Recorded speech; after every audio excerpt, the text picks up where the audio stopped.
वार्तालाप टीवी, आपका नजरिया, आपकी आवाज। नमस्कार, दिन भर की बड़ी खबरों में आपका स्वागत है। मैं हूं आपके साथ रमन गोस्वामी। आइए नजर डालते हैं पहले आज की मुख्य सुर्खियों पर। बीजेपी नेता शुभेंदु अधिकारी और उनके भाई के खिलाफ केस दर्ज, टीएमसी ने लगाया चोरी का आरोप। केंद्र ने केजरीवाल सरकार की घर घर राशन योजना पर लगाई रोक।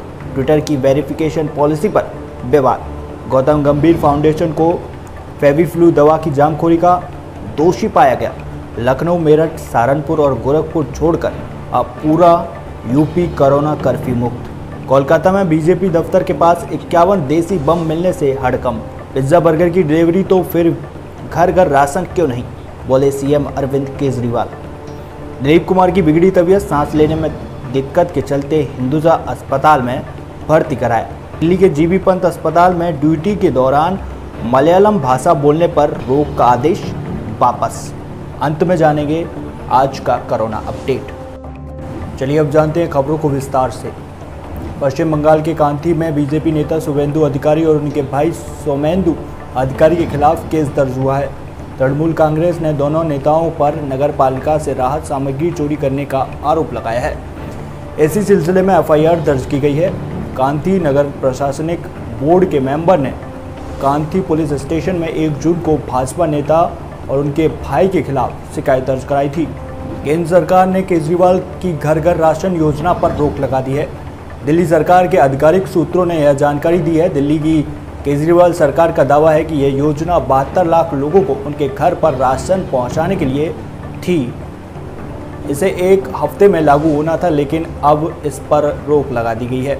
केंद्र सरकार का कहना है कि योजना के लिए केंद्र की मंजूरी नहीं ली गई थी, इसलिए इस पर रोक लगाई गई। नए आईटी नियमों पर केंद्र सरकार और ट्विटर के बीच जारी विवाद शनिवार को गहरा गया। ट्विटर ने उपराष्ट्रपति एम वेंकैया नायडू, संघ प्रमुख मोहन भागवत समेत कई नेताओं के पर्सनल ट्विटर हैंडल से ब्लू टिक हटा दिया। हालांकि पहले उपराष्ट्रपति, फिर मोहन भागवत और संघ के अखिल भारतीय प्रचार प्रमुख अरुण कुमार के अकाउंट का ब्लू टिक कुछ देर बाद रिस्टोर कर दिया गया। आरएसएस की अखिल भारतीय कार्यकारिणी के सदस्य सुरेश जोशी समेत ज्यादातर पदाधिकारियों के अकाउंट अब ब्लू टिक के साथ दिखाई दे रहे हैं। दिल्ली सरकार के ड्रग कंट्रोलर ने गुरुवार को दिल्ली हाईकोर्ट को सूचित किया कि गौतम गंभीर फाउंडेशन को कोविड-19 रोगियों को फेविफ्लू दवा के अनाधिकृत भंडार, खरीद और वितरण का दोषी पाया गया है। ड्रग कंट्रोलर ने कहा कि फाउंडेशन ड्रग डीलरों के साथ साथ ऐसे अन्य मामलों में भी बिना देरी किए कार्रवाई की जाएगी, जो इसके संज्ञान में लाए जाएंगे। यूपी में अब सिर्फ 4 जिलों में ही कोरोना कर्फ्यू लागू रहेगा।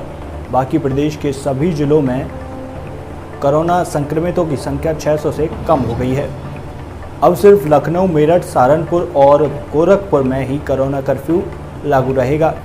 इसके साथ ही प्रदेश के 71 जिले कोरोना कर्फ्यू मुक्त हो गए हैं। हालांकि शनिवार व रविवार को सभी जिलों में पहले के आदेश के अनुसार साप्ताहिक बंदी लागू रहेगी। पश्चिम बंगाल बीजेपी के कोलकाता ऑफिस के पास काफ़ी संख्या में देसी बम मिले हैं। सड़क के किनारे प्लास्टिक की बोरी में मिले बम को पुलिस ने कब्जे में ले लिया है। बम की संख्या 51 बताई जा रही है। मिलिट्री इंटेलिजेंसी की इनपुट के आधार पर कोलकाता पुलिस की एंटी राउडी टीम ने बमों को बरामद किया है। कोलकाता पुलिस इस मामले की जांच कर रही है। जानकारी के मुताबिक कुल 51 क्रूड बम मिले हैं। ये बम फल की टोकरी में एक लकड़ी के बॉक्स के अंदर अखबार में लपेट कर रखे गए थे। राजधानी दिल्ली में घर घर राशन योजना को लेकर अरविंद केजरीवाल ने रविवार को प्रेस कॉन्फ्रेंस की। उन्होंने भारतीय प्रधानमंत्री नरेंद्र मोदी से पूछा कि जब दिल्ली में पिज्ज़ा और बर्गर की डिलीवरी हो सकती है तो घर घर राशन क्यों नहीं मुहैया कराया जा सकता। अपनी प्रेस कॉन्फ्रेंस में केजरीवाल ने ये भी कहा कि केंद्र सरकार इस संकट के काल में उन लोगों से भी लड़ रही है जो उसके खुद अपने हैं। देश में राशन माफियाओं की तार बहुत ऊपर तक हैं। आज 75 साल में आज तक कोई सरकार इसे खत्म नहीं कर पाई है। दिल्ली में ये योजना लागू होनी थी और 1 हफ्ता पहले ही इसे खारिज कर दिया गया है। हमने 5 बार केंद्र सरकार से इस योजना की मंजूरी ली है। दिग्गज अभिनेता दिलीप कुमार को आज मुंबई के हिंदुजा अस्पताल में आज सुबह भर्ती किया गया है। अभिनेता को पिछले कुछ दिनों से सांस लेने में दिक्कत हो रही थी और उसके बाद उन्हें आज भर्ती कराया गया है। डॉक्टरों की देखरेख में उनका इलाज चल रहा है। उनकी पत्नी सायरा बानो ने दिलीप कुमार के बारे में जानकारी दी है। मलयालम भाषा के इस्तेमाल पर रोक लगाने के फैसले पर दिल्ली के अस्पताल में विवाद बढ़ा तो प्रशासन को अपना आदेश वापस लेना पड़ा। बता दें कि दिल्ली के जीबी पंत अस्पताल ने 24 घंटे में ही उस आदेश को वापस ले लिया जिसमें नर्सिंग स्टाफ के मलयालम बोलने पर रोक लगा दी गई थी। देश में कोरोना महामारी का ग्राफ लगातार गिर रहा है, लेकिन कोविड से मौतों के आंकड़ों में उतार चढ़ाव जारी है। स्वास्थ्य मंत्रालय के ताज़ा आंकड़ों के अनुसार पिछले 24 घंटों में 1,14,460 नए कोरोना केस आए हैं और 2,677 संक्रमितों की जान चली गई। वहीं 1,89,232 लोग कोरोना से ठीक भी हुए हैं, यानी कि बीते दिन 77,449 एक्टिव केस कम हो गए हैं। खबरें दिन भर की में आज बस इतना ही। तमाम छोटी बड़ी खबरों के साथ बने रहें और देखते रहें वार्तालाप टीवी। जय हिंद।